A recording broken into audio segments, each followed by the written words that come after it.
마태복음 1장 21절 말씀. 한 절만 읽겠습니다. 마태복음 1장 21절.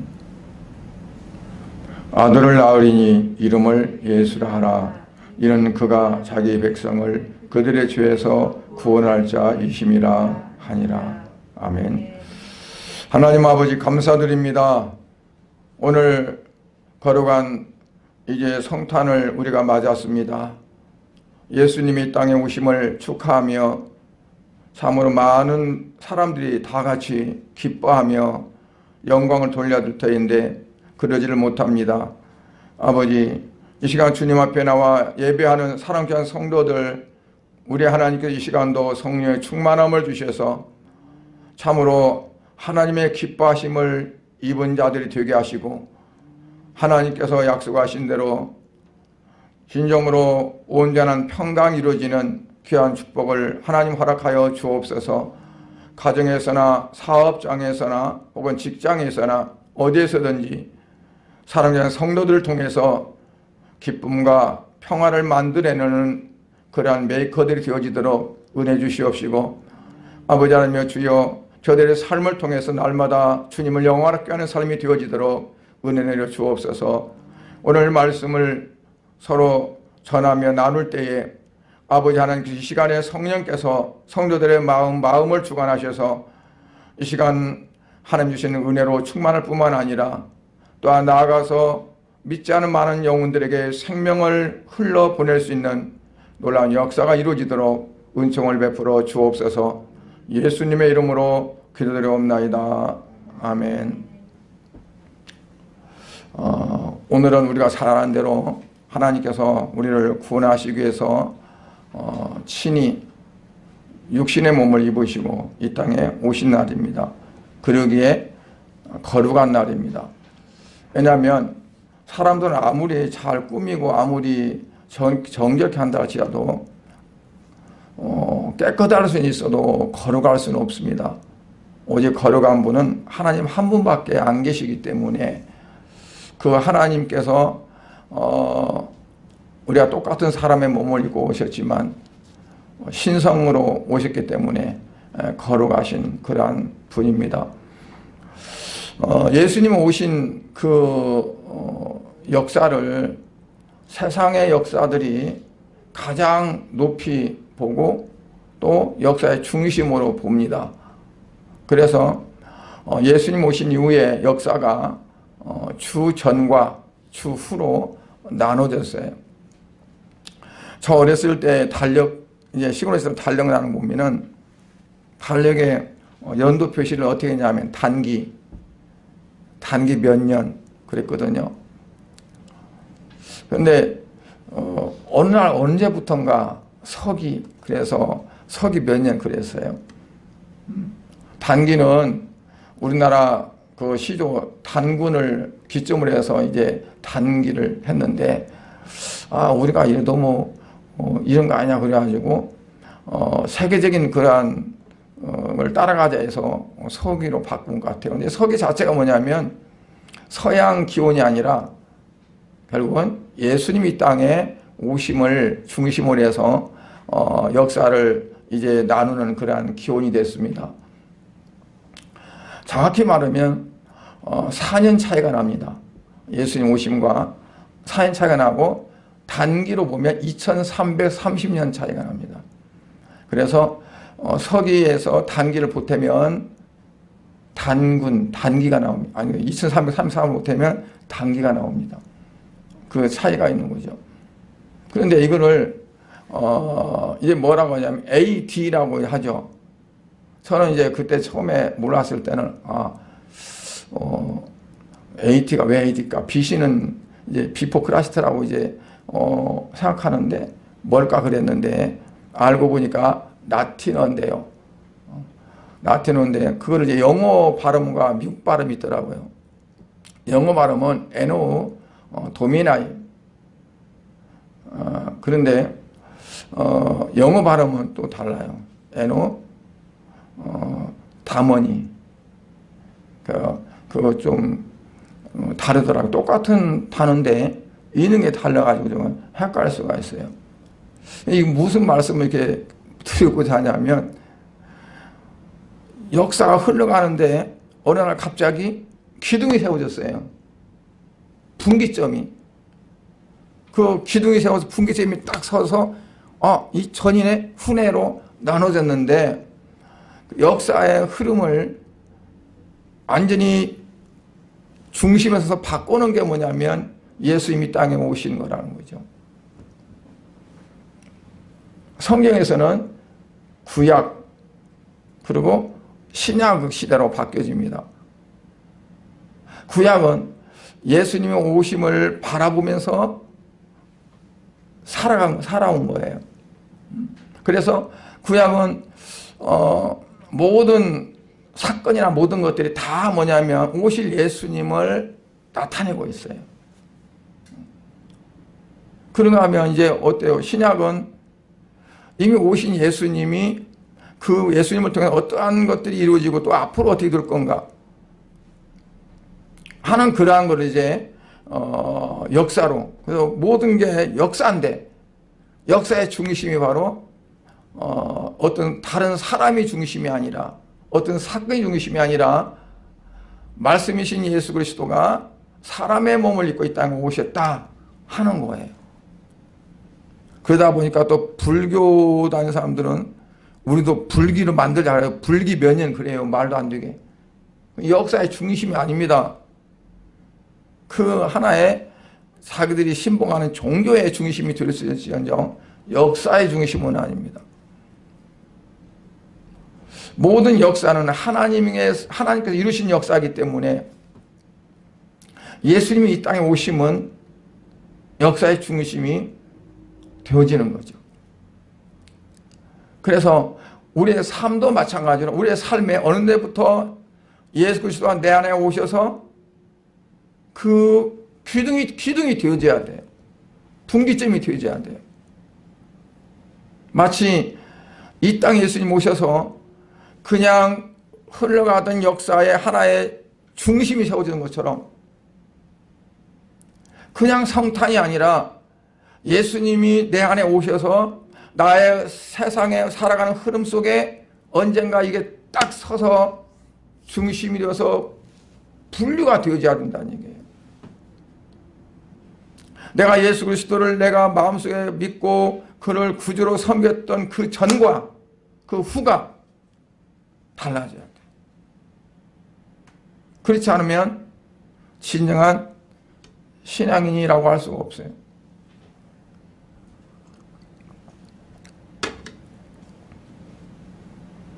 아직도 뭐냐면 그냥 흐름 속에 세상에 세속화되어져서 흐름 속에 살아가는 그런 인생이지, 정말 내 안에서 주님이 나의 주인이 되시고 내 모든 삶의 흐름을 바꿔놓는 그게 되어지지 않았다는 거예요. 여러분, 이 땅의 역사가 얼마나 누가 바꿀 수 있는 역사가 아니잖아요. 누가 뭐 어떤 대단한 장군이 나타나서 이 나라를 치고 저 나라를 친다고 해봤자 역사가 안 바뀌어져요. 언젠가는 죽어서 묻혀져 버려요. 흔적만 좀 나올 뿐이지 그냥 묻혀져요. 그래서 기독교는 바로 그와 같이 뚜렷한 어떠한 이제 구심점을 우리에게 주는 거고, 그 구심점이 바로 나의 인생을 바꾸는 그게 되어져야 될 줄을 믿습니다. 그러면 기독교는 뭐냐? 저처럼 말씀드리고자 하는 것은 사람이 사람을 구원하는 종교가 결코 아니다 하는 거죠. 왜냐하면 하나님께서 천지 만물을 창조하신 능력의 손으로 모든 사람들이 해결할 수 없는 그 문제를 해결하고, 그리고 우리를 죄와 사망에서 건져 주셨기 때문에 그렇습니다. 그러니까 내가 죄와 사망 가운데 그냥 있었느냐? 너희가 과거에는, 그전에는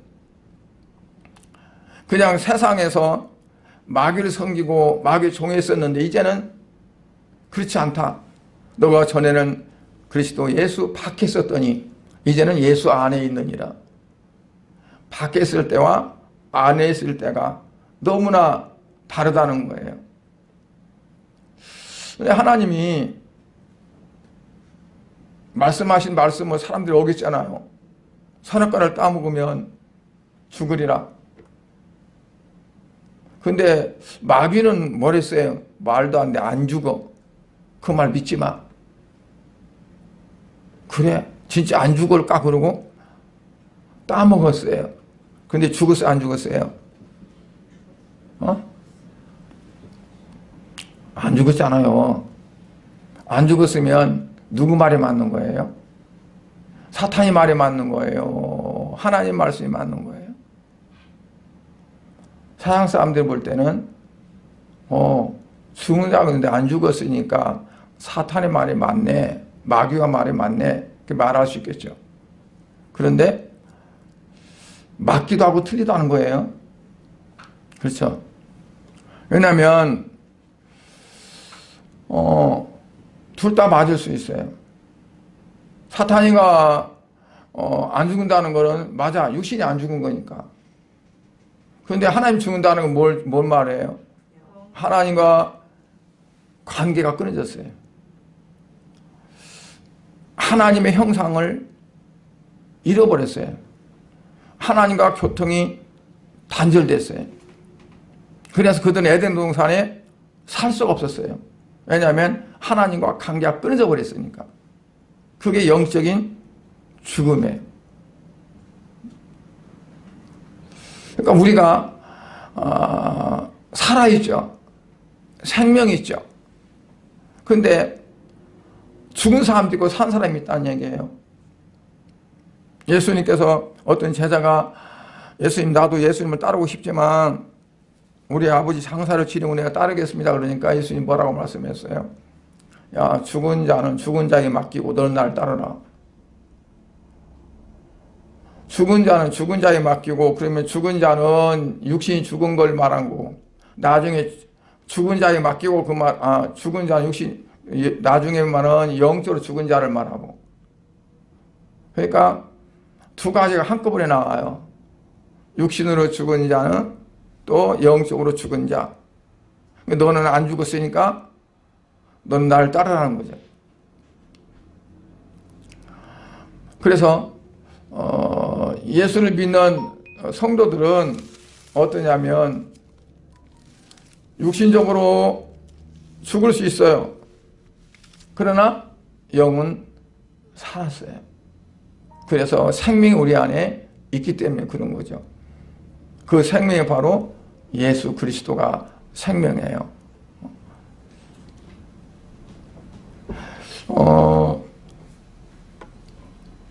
이 세상에서는 죄를 해결할 수 없기 때문에 예수님 오신 거잖아요.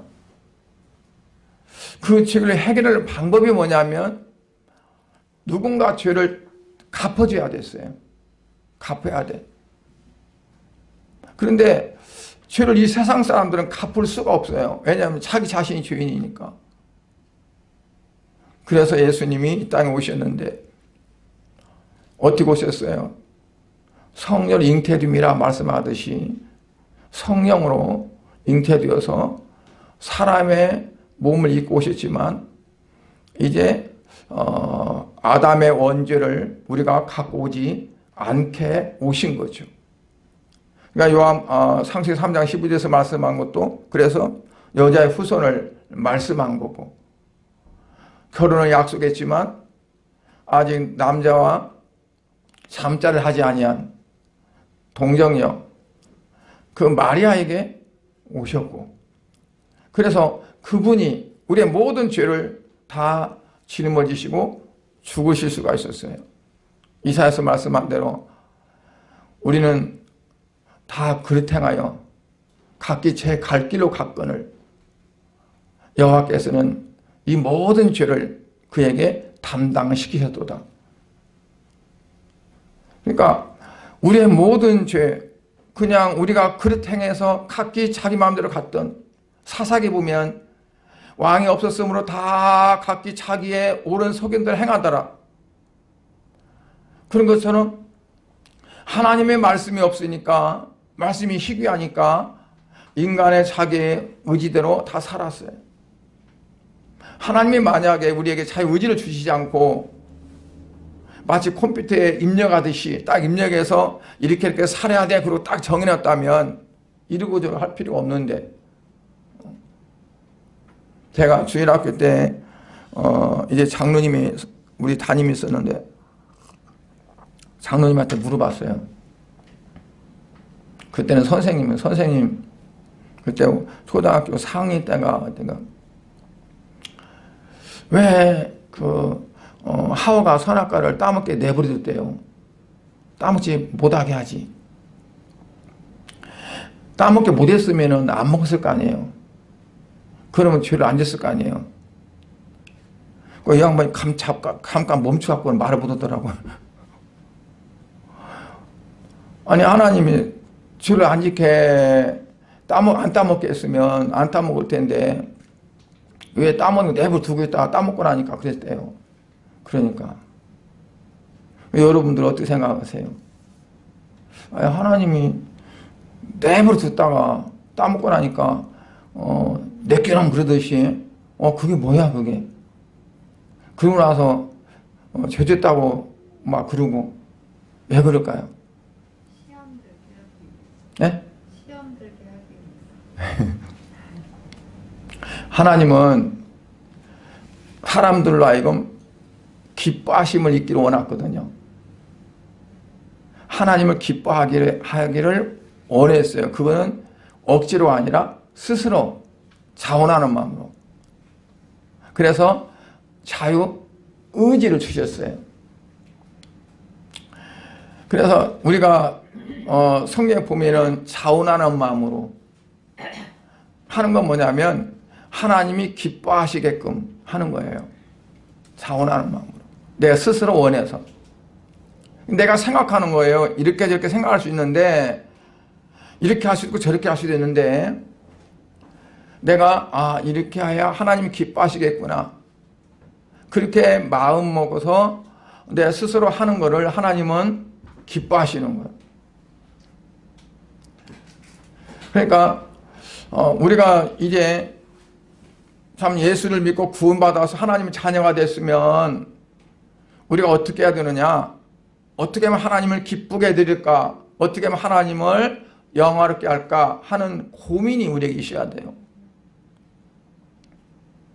제가 여러 차례 말씀드렸는데 제가 유치부 때 배운 게 있어요. 초학문답에 그때는 초학문답. 제일 중요한 게 뭐냐면 사람의 제일 드는 것이 무엇이뇨? 물어봤어요. 그러면 대답이 하나님을 기쁘게 하며 그를 영원토록 즐겁게 하는 겁니다. 그게 답이었었어요. 지금도 그 기억이 생생해요. 하나님을 기쁘게 하고 영원토록 그를 즐겁게 하는 것이 사람의 제일이 되는 목적이라는 거예요. 하나님 우리를 하나님의 형상 따라 만드신 것은 바로 자기를 그렇게 기쁘게 하고 영원토록 즐겁게 하기 위해서 만드신 거예요. 그런데 하나님께서 하지 말라 하라 하지 말라 하는 것을 어겼어요. 왜? 자기 자신을 위해서, 내가 기뻐하기 위해서, 내가 더 눈이 밝아지기 위해서, 내가 더 지혜롭게 되기 위해서 하나님 말씀을 거역한 거죠. 그러니까 하나님을 더 기쁘게 할 수 있는 그게 이제는 안 돼요. 그러니까 에덴동산에서 축출하는 거예요. 쫓아내는 거예요. 다시 하나님은 이제 아브라함을 부르셔서 하나님의 백성을 삼으셨어요. 그 하나님의 백성을 삼으신 목적이 뭘까요? 그들로 하여금 기뻐함을 받으시기 위해서예요. 그들로 하여금. 그래서 너희는 나 위에 다른 신이 없는 줄 알고 나만 섬기라. 다른 어떤 형상인지 만들고 그것들에 절하지 말고 나를 경배하라. 하면서 십계명을 그들에게 주시고, 십계명을 주시고 율법 주신 것은 너희들이 이 말씀들을 잘 지켜 행함으로 해서 온전히 나에게 집중하라는 거예요. 나 중심으로 살아가라.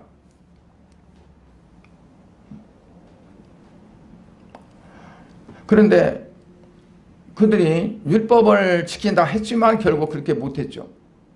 율법을 어떻게 자기들을 위해서 사용하는 거예요. 그러니까 하나님 주신 법을 하나님의 영광을 위해서 거기에 맞춰가는 것이 아니라 나에게 맞춰가는 거예요. 요즘 우리는 어떨까요? 하나님 말씀을 교묘하게 나의 어떤 목적을 이용하기 위해서 짜집기를 해요. 그러니까 성경을 읽으면서 그 성경의 전체적인 맥락 속에서 하나님이 나에게 뭘 요구하시고 어떻게 하기를 원하시는가를 찾는 것이 아니라 내가 일단 목적을 만들어 놓고 그리고 거기에 맞는 것들을 띄어다가 신문지에서 글씨 오려서 붙여가지고 하나의 어떤 문장을 만드는 것처럼, 내가 원하는 문장을 만들기 위해서 신문지에서 다 칼로 가위로 오려서 그걸 여기서 한자 여기서 한자 하다가 맞춰가지고 내가 원하는 어떤 글을 구성하는 것처럼 그렇게 하는 사람들이 너무나 많다는 얘기예요.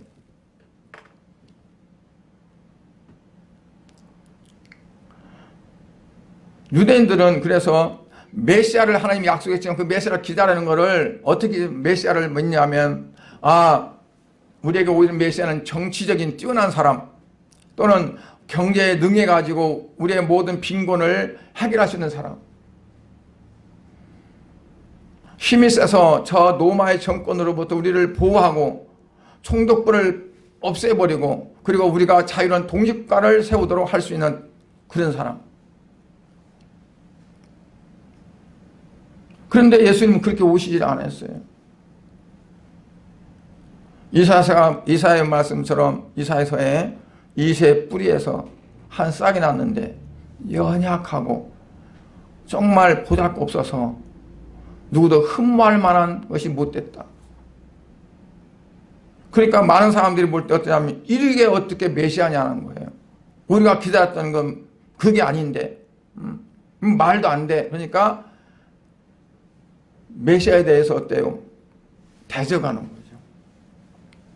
나사로를 살리고 나니까 그래 우리 한번 믿어보지 뭐 그랬는데, 믿어보기는 뭘 자기가 죽여야 된다는데, 유대인들이 기다렸던 메시아는 그게 아니잖아요. 죽는 게 아니잖아. 어떻게든지 자기들을 막 이렇게 일으켜가지고 세계적인 어떠한 그러한 나라로 만들고 다윗 왕 때처럼 뭐 그냥 어떤 영광의 어떠한 그런 시대로 만들어줘야지. 그러니까 어때요? 죽이자는 거죠.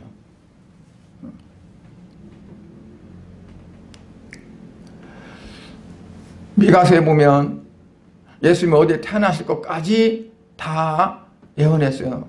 미가서 5장 2절에 보니까 베들레헴 에브라다야 너는 유다 족속 중에 가장 작을지라도 이스라엘을 다스릴 자가 네게서 내게로 나올 것이라 약속했어요.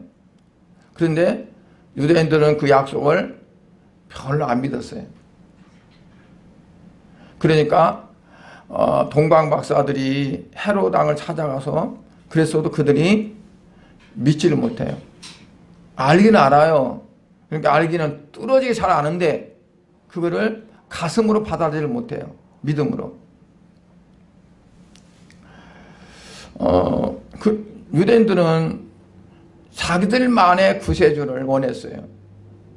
그래서 자기들을 중심에서 마치 하나님께서 이스라엘 백성을 중심으로 해가지고 이방인들을 다 치고 아말렉을 진멸하고 브리셋을 물리치고 막 했던 것처럼 그렇게 되기를 원했어요.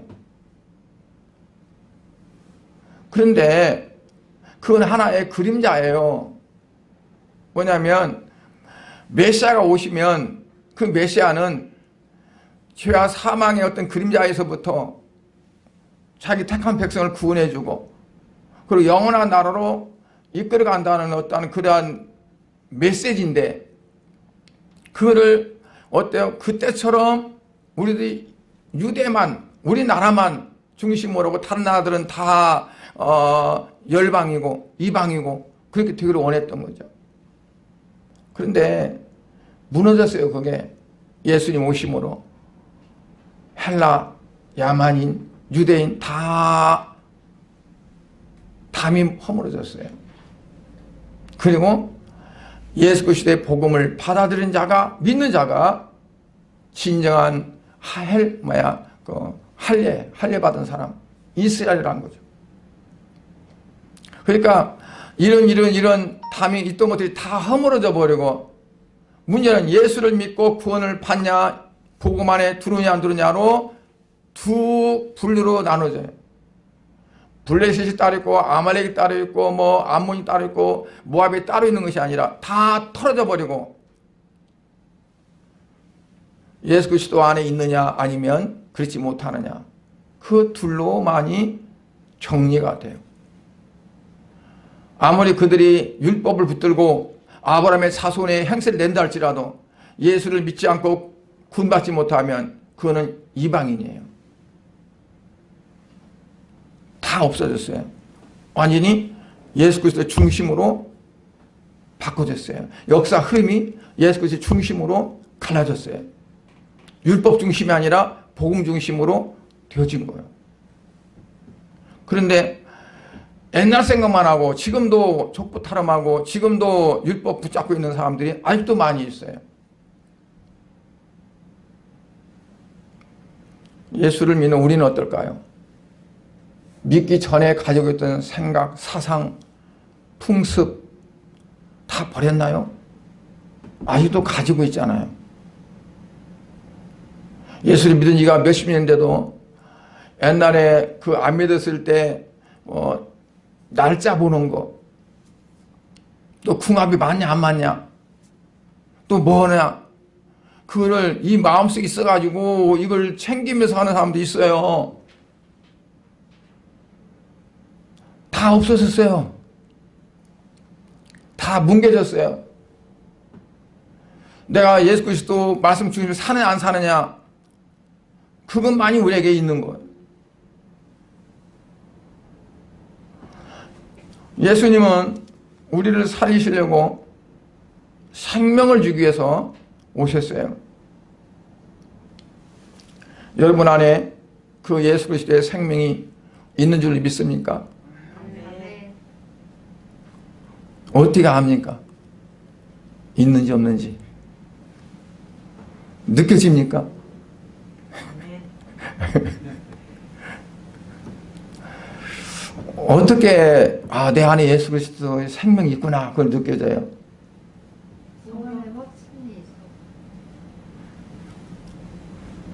마스크가 사람을 죽여요. 말에 나오다 속에 뭉개져가지고 사람 한들 그런다고 벗으면 안 돼요. 어린이집에 이렇게 그랬어도 마스크를 다 쓰니까 한 사람도 그러지 않잖아요. 그러니까 가장 최고의 방역이 마스크래요. 우리의 혀도 마찬가지더라고요. 사람을 살리고 죽이는 게 말에 있어요. 말이 참 중요해서 이 마스크는 입을 딱 하는데, 이런 때 우리가 뭘 생각하냐, 하나님께서 내게 말을 조심하라고 마스크를 씌워줬구나. 말하려고 할 때마다 내가 이게 말을 해서 다른 사람에게 상처를 줄까 안 줄까 생각해봐야 되고, 이게 하나님의 영광을 가릴까 안 가릴까 이거 생각해봐야 되겠구나. 마스크가 그러고 보면 얼마나 또 좋은지 몰라요. 우리 안에 예수 그리스도의 생명이 있다는 건 뭐냐면, 내가 믿음이 있으면 돼요. 그러면 그 믿음은 내가 만든 것이 아니라 하나님 주신 거거든요. 하나님의 선물이에요. 믿음은 내 것이 아니에요. 내 것이 있다면 신념이고 확신이고 그러지, 믿음은 하나님 주시는 거예요. 예수님이 나를 십자가에 죽으셨다는 게 믿어지면 그거는 내 지식으로 믿는 게 아니에요.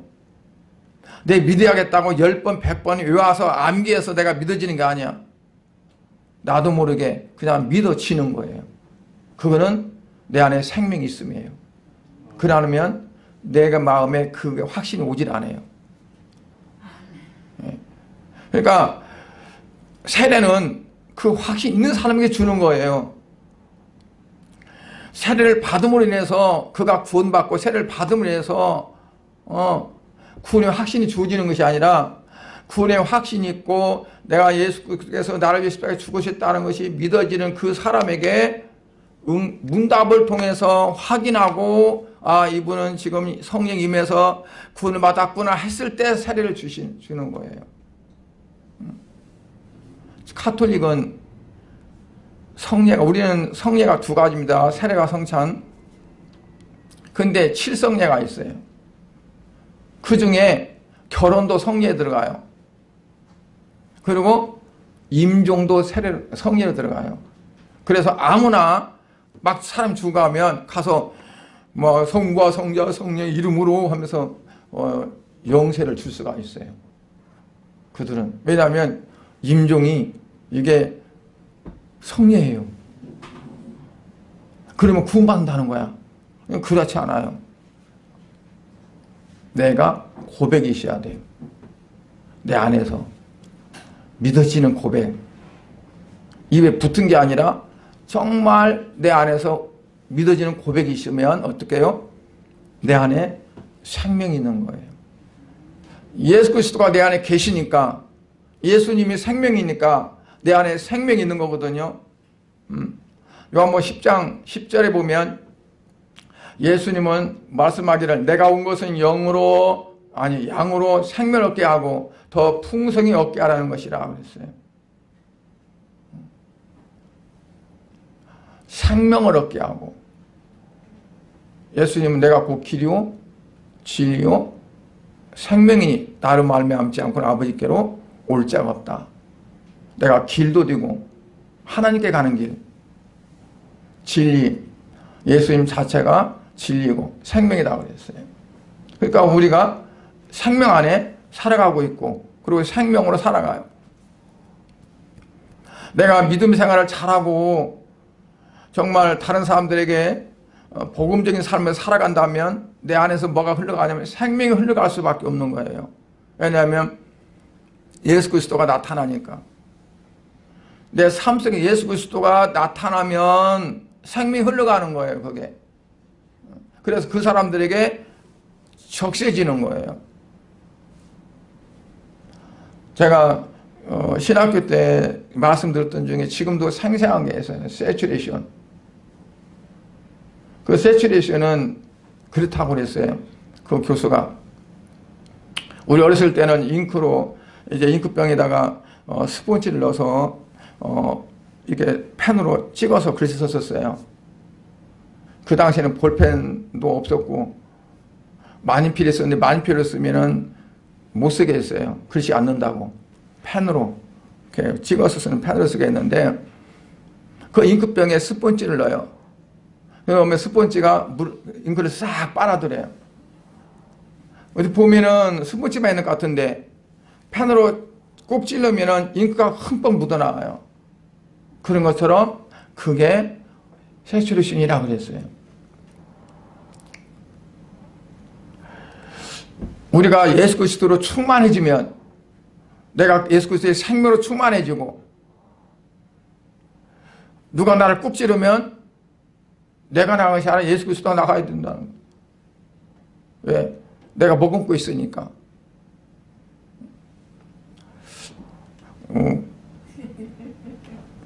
옛날에 내가 아는 어떤 집사님이 자기 애들하고 장난치는데 나 꾹 찔러봐. 꾹 찔러니까 뿡 방귀 끼는 거예요. 뿡.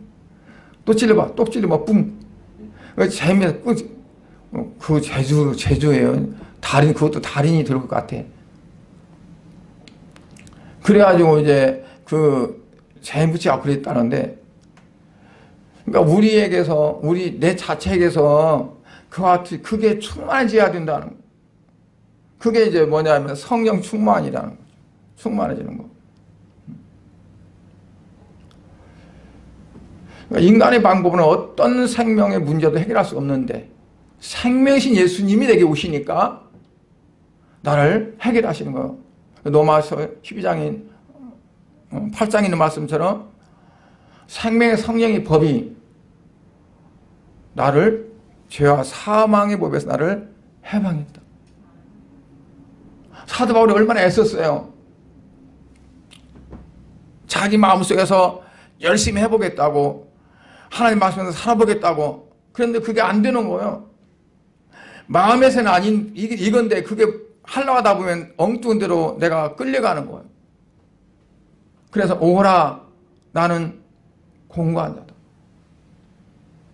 누가 이 사망에서 나를 건져내랴 하면서 탄식을 해요.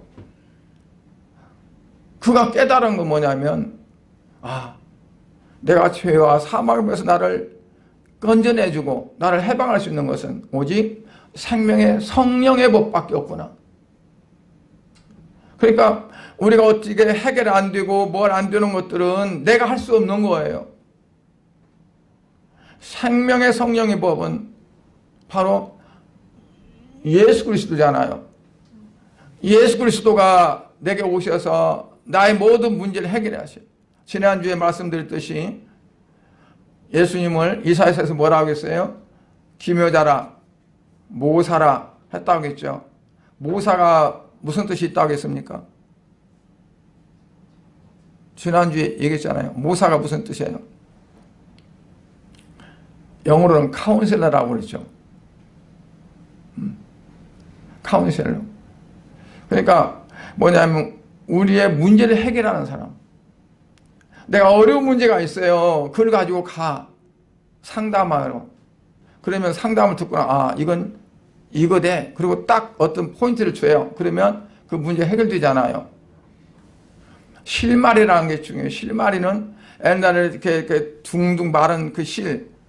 거기에 첩가닥을 잘 잡으면 그냥 풀려요. 그런데 잘못 빼면은 다 엉켜서 이게 완전히 일거리만 나는 거야. 다 일일이 해야 돼. 그걸 해결하시는 분 누구냐? 바로 카운셀러, 모사이신 예수님이란 말이에요. 우리의 가장 중요한 해결 문제가 뭐냐면 생명관계잖아요. 내가 죽었는데 어떻게 살아나요? 못 사는 거지. 그걸 나를 살리는 분이 바로 예수님이시라는 거예요. 그래서 우리는 늘 항상 예수 그리스도와 함께 해야 되는데 어떻게 함께 하느냐? 그분이 함께 하기 위해서 이 땅에 오셨어요. 임마누엘을 주셔서.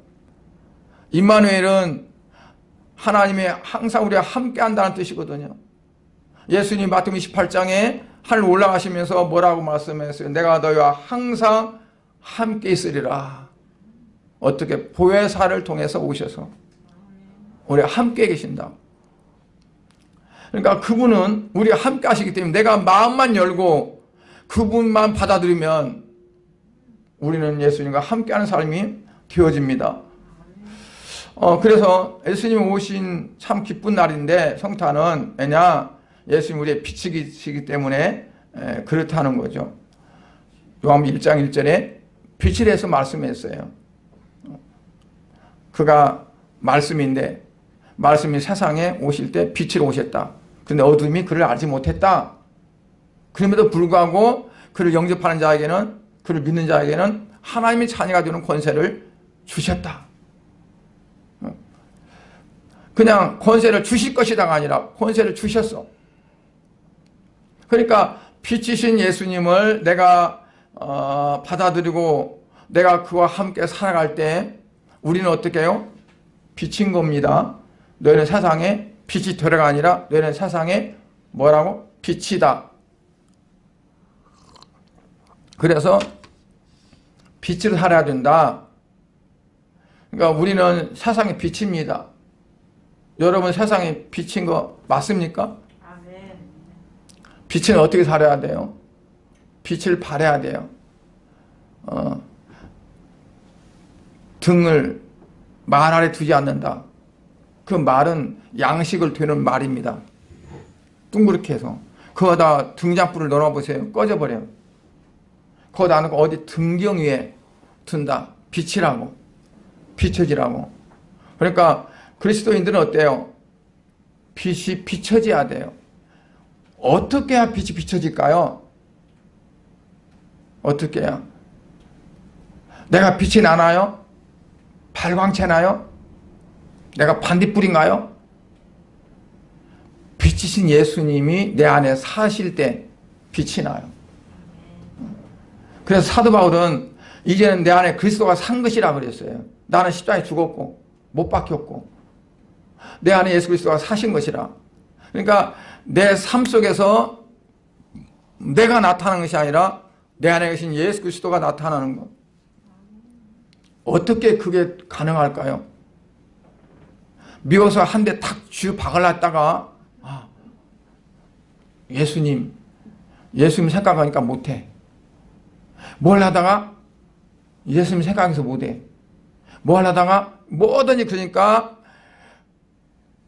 나로 인해서는 할 수 있는데 예수 그리스도 때문에 못하는 거야. 그러니까 내 삶의 어떤 중심에 예수 그리스도 그분이 언젠가 서가지고 그리고 나를 내 마음대로 못하게 만들어.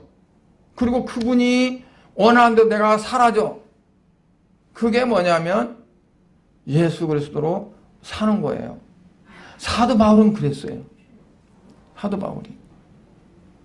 그래서 사도 바울은 내가 사나 죽으나 오직 나를 위해서 그리스도가 존귀하게 되고 나타나기 원한다. 나는 살든 죽든 이건 상관없다는 얘기예요. 내 안에서 오직 예수 그리스도가 사시고 그 시대에 복음이 증거되어지고 나타나기를 원한다. 요즘은 교회에서들 막 분쟁이 나가지고 법정으로 가고 뭐 때문에 그럴까요? 내가 안 죽으니까. 내가 살았으니까. 내가 죽고 예수 그리스도가 살아야 되는데 예수 그리스도는 장사지는 바 되어지고 내가 살았으니까 막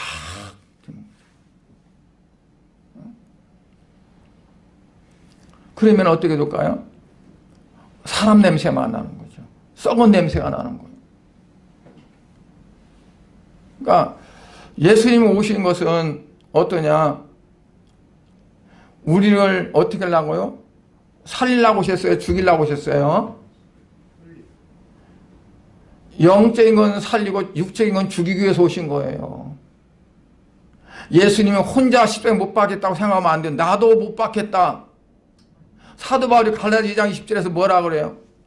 내가 그리스도와 함께 십자가에 못 박혔나니 예수 그리스도가 십자가에 못 박혔는데 나도 못 박힌 거예요. 내 옛사람이 못 박힌 거야. 내 육신이 못 박힌 거예요. 그래야만 내 안에 예수가 사신 거예요. 왜? 예수님 부활했으니까. 그런데 예수님은 무덤에 그냥 장사 지낸 바 되어지고 나는 내가 살아있는 거예요. 그러면 어떻게 해요? 예수 그리스도 된 곳이 하나도 없죠. 그러니까 대신 죽었다고 예수님이 대십자가 못 박히서 나는 안 죽었다 생각하면 그 십자가 나에게 전혀 적용이 안 되는 거예요. 십자가 나에게 적용되려면 나도 십자가에 못 박히져야 돼요. 내 옛사람이, 내 그 못된 기질이, 내 어떤 습성이, 내 모든 것들이 십자가에 못 박혀져야, 그리고 내 안에 예수 그리스도가 사는 사람이 되어져야 되는 거죠. 그랬을 때 어떨까요? 예수님이 이 땅에 오신 날이 정말 기쁜 날이 되어지고 정말 즐거운 날이 될 수가 있는 거죠.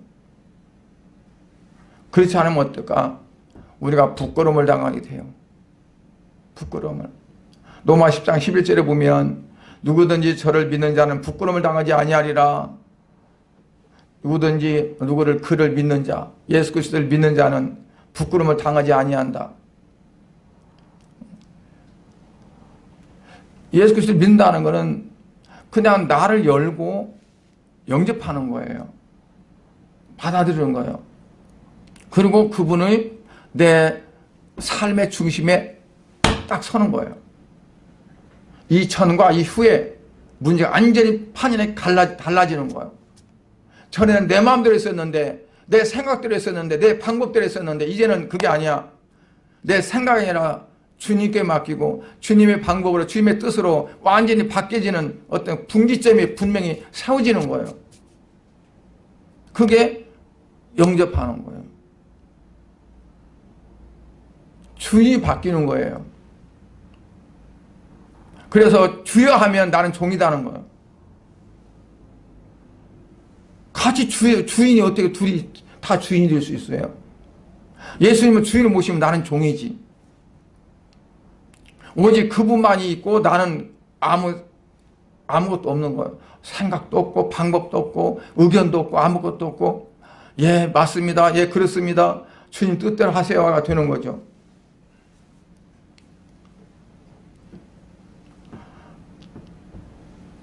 오늘 말씀이 길어져서 그만합니다. 말씀에 제가 드리고자 하는 것은 역사의 중심에 에노 다노미 이 다몬이네. 헷갈려요. 도미나이하고. 그런데 이 역사의 중심에 주님이 섰던 것처럼 오늘 저와 여러분의 삶의 쭉 삶이 있다면 그 중심에 어느 땐가는 모르지만 그게 서 있어야 되죠. 예수님이. 만약 안 서 있다면 어떻게 될까요? 지금 세워져야 돼요.